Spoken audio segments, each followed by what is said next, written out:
आपको पता होगा कि वो समंदर के अंदर है, मगर दुनिया का बहुत बड़ा अमीर मुल्क है, उसकी इकॉनमी बहुत बड़ी है।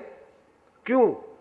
हम तो वो लोग हैं जिसने दुनिया की तरक्की में हाथ बटाया, जिसने कोरिया को बनाया, जिसने अबू धाबी दुबई को बनाया, उसकी एयरलाइंस बनाई। हम तो वो मुल्क हैं। हमारा मुल्क तो वो था जो 76 तक मकरूज नहीं था। हम क्यों मकरूज बने? क्या रीजन है हम मकरूज बने? हमारे पास तो विद इन कंट्री करेंसी नहीं होती थी। विद इन कंट्री हमारी बार्टर सिस्टम होता था। बंदा गंदम ले आता था, सामान लेके जाता था। गंदम इज प्राइस, घी इज देसी घी इज अ प्राइस, नोट। हमारे पास सबसे बड़ी करेंसी क्या थी? 100 रुपया होता था। हमारा वडेरा जेब में डाल के लाल नोट दिखाता था कि मैं अमीर आदमी हूं। आज हमारा नोट 5000 का 100 से नीचे है। ये क्लाइमेट चेंज के असरात होंगे हमारे ऊपर। अब डॉलर कहां पहुंचा है? इसके जिम्मेदार कौन है? जिम्मेदार हम सब हैं। जो हमारे अदारे हैं, जो हम सियासी अदारे हैं, सब जिम्मेदार हैं। इस मुल्क में कोई आजाद नहीं कह सकता कि मैं बचा हुआ हूं। हम जिम्मेदार इसलिए कि हम पार्लियामेंट में बैठते हैं, पार्लियामेंट को वो तौकीर दे, पार्लियामेंट को वो इज्जत दे, पार्लियामेंट के हुक्म को माने, पार्लियामेंट के फैसलों को माने कि ये पार्लियामेंट के फैसले नहीं होते, ये पाकिस्तान के 24 करोड़ अवाम के फैसले होते हैं, उनको माने। आज पार्लियामेंट को कोई मानने के लिए तैयार नहीं है। और पार्लियामेंट को जब हम गलत तरीके से इस्तेमाल करेंगे तो कौन मानेगा? पार्लियामेंट के डिसीजन की जो परसेप्शन बताई जाती है, ऐसी बताई जाती है कि लोग परेशान हो जाते हैं कि जो ताकतवर अदारे हैं हमने उनको कमजोर किया है, तब ये हम मसालों में आज उलझे हैं। हमें बैठना चाहिए। जैसे मैंने आपको बताया कि 5-6 दिन पहले मैंने इसी पे एनवायरमेंटल चेंज पे मैंने कॉन्फ्रेंस की और मशवरे मांगे और उस रिकमेंडेशन मांगी। हमारे मरी साहब बैठे हैं इधर एग्रीकल्चर यूनिवर्सिटी, उनको पता है कि हर तीसरे दिन आजकल हमारी मीटिंग होती है, हर तीसरे दिन इस्लामाबाद में, फूड पे, क्लाइमेट चेंज पे क्या करना चाहिए। हम नहीं करेंगे तो कौन करेगा? सियासतदान नहीं करेगा तो कौन करेगा? कोई नहीं करेगा। क्योंकि आप हमारे बच्चे हैं, बच्चों के लिए बाप का फर्ज बनता है कि करे। सियासतदान आपका बाप के बराबर है, बाकी कोई बाप बराबर नहीं होता। वो अपने बच्चों को लेते हैं, संभालते हैं और आगे चले जाते हैं। हम खड़े होकर यहां आपके यहां जवाब दें। जो ज्यादतियां इस मुल्क के साथ हो रही है, हम आपके यहां जवाब दें, हम आपको जवाब देते हैं और देना भी चाहिए।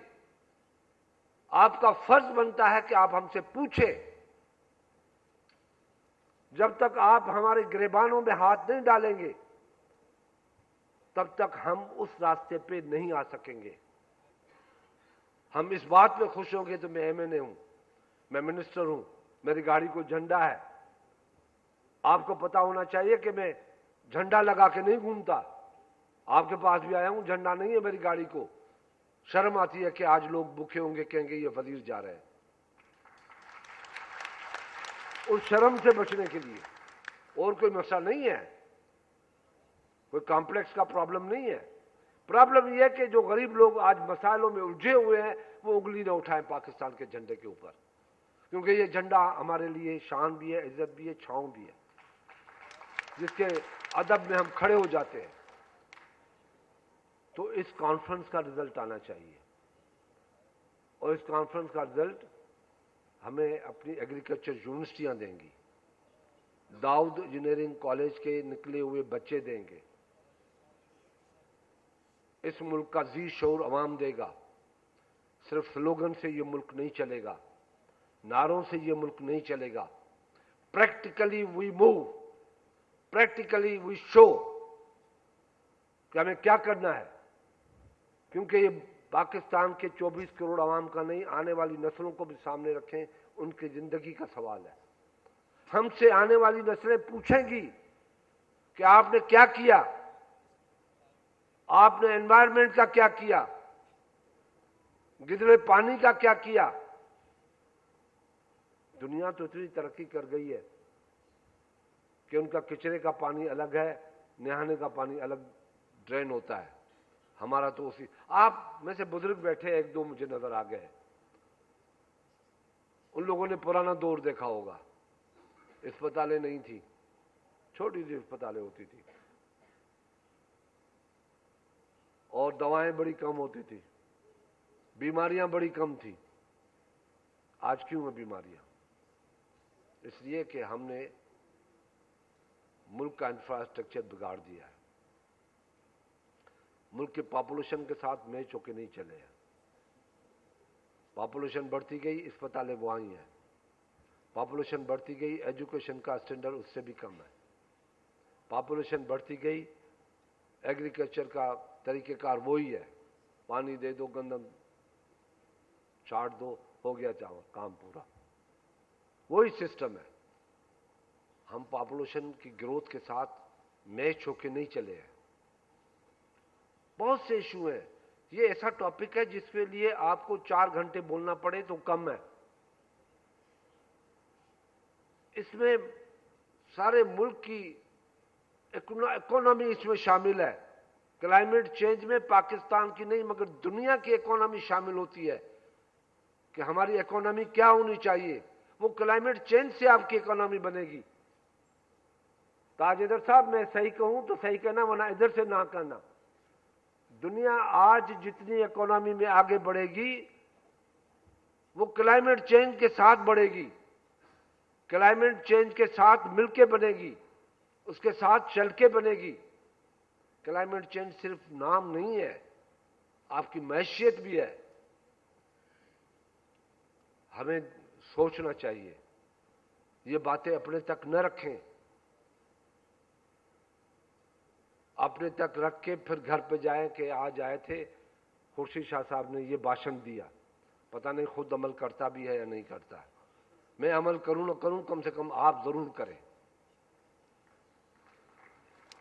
मेरा अल्लाह मुझसे हिसाब लेगा, क्योंकि मैं रिस्पॉन्सिबल अपने अल्लाह की तरफ हूं। वो मुझसे हिसाब लेगा कि मैंने तुझे मौका दिया था, तुमने क्या किया अपने मेरी मखलूक के लिए, मेरी बनाई हुई मखलूक के लिए क्या किया। अल्लाह तो फरमाता है कि जो मेरे मखलूक के लिए कुछ करता है वो सबसे प्यारा शख्स वो मेरे लिए, सबसे प्यार मैं उससे करता हूं। जिसने एक इंसान की जिंदगी बचाई उसने मुझे राजी कर लिया। ये तो हम मुसलमानों का ईमान है। हमारे ईमान की हद ये है, हम ये न देखें कि हम वजीर बन गए बस दुनिया को दिखा दे। 2 दिन के लिए वजीर हो, अपना फर्ज अदा करें 2 दिन का। हमें पता है कि हमें कितना चलना है, मगर मेरा फर्ज है कि मैं कराची के लोगों का भी ख्याल करूं, मैं कश्मीर के लोगों का भी ख्याल करूं, मैं खैबर पख्तूनख्वा के लोगों का भी ख्याल करूं, पंजाब, सिंध, हर जगह पे जितने लोग रहते हैं पाकिस्तान की जोग्राफिकल हदूद के अंदर, हमें जहां मेरे हाथ पहुंचते हैं मैं वो काम करूं। तो ये मेरी चंद गुजारिशात थी। टेक्निकली तो आपको बताएंगे वाइस चांसलर साहब कि अब हमें क्या करना चाहिए, हमें किन फसलों पे जाना चाहिए, टाइमिंग ऑफ दी जो ग्रोथ है, कॉटन है वो क्या होना चाहिए, टाइमिंग ऑफ दी वीट क्या होना चाहिए, timing of the oil seed क्या होना चाहिए, किस तरीके से होना चाहिए, कौन से टाइम ठीक है। मैंने बताया ना कि मैंने तजुर्बा किया कि मार्च के अंदर मैंने कॉटन लगा दी। सबने कहा कि मार्च में लगाओगे तो बरसातों से बच जाओगे। अब मार्च में आया, जब फुल तैयार होकर खड़ी है बरसात पड़ गई है, अब कहीं की नहीं रही। तो टाइम कौन सा? अगर हम आगे ले जाते हैं मई में तो फिर वीट के लिए टाइम नहीं बचता, आपकी वीट शार्ट हो जाती है। अब जुल्म नहीं है, जुल्म है, ये जुल्म है। इसमें मरी साहब मेरी तरह इतने कसूरवार नहीं होंगे, मगर हैं, इसलिए कि वो वाइस चांसलर एग्रीकल्चर यूनिवर्सिटी है। अभी हमारी एवरेज 26 मन गंदम है, इंडिया की एवरेज जो है वो 55 से 60 पे आ गई है। हम 26 पे बैठे हैं। हमारी कॉटन की एवरेज है वो 19-20 है, इंडिया 45-50 पे जाके पहुंची है। हम सीट कॉर्पोरेशन पे लड़ते रहे हैं। मैं किसी और मुल्क का नाम नहीं लेता, मैं अपने पड़ोसी मुल्क का नाम लेना चाहता हूं, इसलिए तो हमने भी बड़ी बड़ी जातियां की हैं, बड़े बड़े जुल्म किए हैं। आपने डोरी हमारे हाथ में दी थी, आपकी जिम्मेदारियां कम है, हमारी जिम्मेदारियां बड़ी हुई हैं, मगर उसके जिम्मेदार कौन कौन है? हम सब को चाहिए कि जिम्मेदारों को जिम्मेदार ठहरा के फिर उनसे हिसाब लिया जाए, हमसे भी हिसाब लिया जाए हमने क्या किया। तो वक्त की जरूरत है। एग्रीकल्चर यूनिवर्सिटी के ऊपर बहुत बड़ी रेस्पॉन्सिबिलिटी है, इनके ऊपर रेस्पॉन्सिबिलिटी है, क्योंकि हम जमींदार सब खुद करते, ये हमें नहीं बताते। मैं अपनी तारीफ मियां मिट्ठू की तरह तारीफ नहीं करूंगा। जब खुर्शीद शाह 110 मन गंदम पैदा कर सकता है 1 एकड़ से, तो आप क्यों नहीं बना सकते ऐसे बीज को? ये रिकॉर्ड में बात कर रहा हूं। जब मैंने शुगर केन के लिए प्लानिंग कर सकता हूं कि मैं 1 एकड़ से 5000 मन लूंगा, तो आप क्यों नहीं बना सकते ऐसी बात?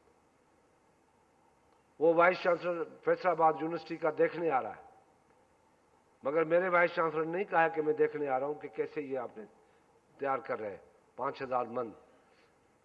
वो इसलिए हमने किया है कि हम जमीन को बचाएं, क्योंकि जमीन कम होती जा रही है। जैसे मैंने शुरू में आपसे कहा कि पॉपुलेशन बढ़ रही है, डिमांड बढ़ रही है फूड बास्केट की, मगर जमीन हमारी कम हो रही है, शहर बन रहे हैं। शहर कैसे नहीं बनेंगे जब पॉपुलेशन बढ़ रही है? जो शहर मेरा एक सालापट का शहर है, वो 350 की आबादी थी उसकी, थर के अंदर है। आज वो शहर बन गया है, उसकी पॉपुलेशन कम से कम 22,000 है, 350 से। इस स्पीड के साथ हमारी पॉपुलेशन बढ़ रही है, तो इसमें पॉपुलेशन को भी हमें डालना चाहिए। प्रोविंशियल सब्जेक्ट है। ताज साहब, आप सेनेट में हैं, आप सूबों की भी नुमाइंदगी करते हैं, आप उनको खत लिखें कि आप पॉपुलेशन पे भी एक सेमिनार कर लें कि आपकी पॉपुलेशन जो है सारे मुल्क के लिए मसाइल को पैदा कर रही है। तो ये मेरी गुजारिशात थी। मैंने आपका बहुत वक्त लिया और आपको अप्रिशिएट भी करता हूं कि आपने बड़े सब्र के साथ मुझे सुना। Thank you very much.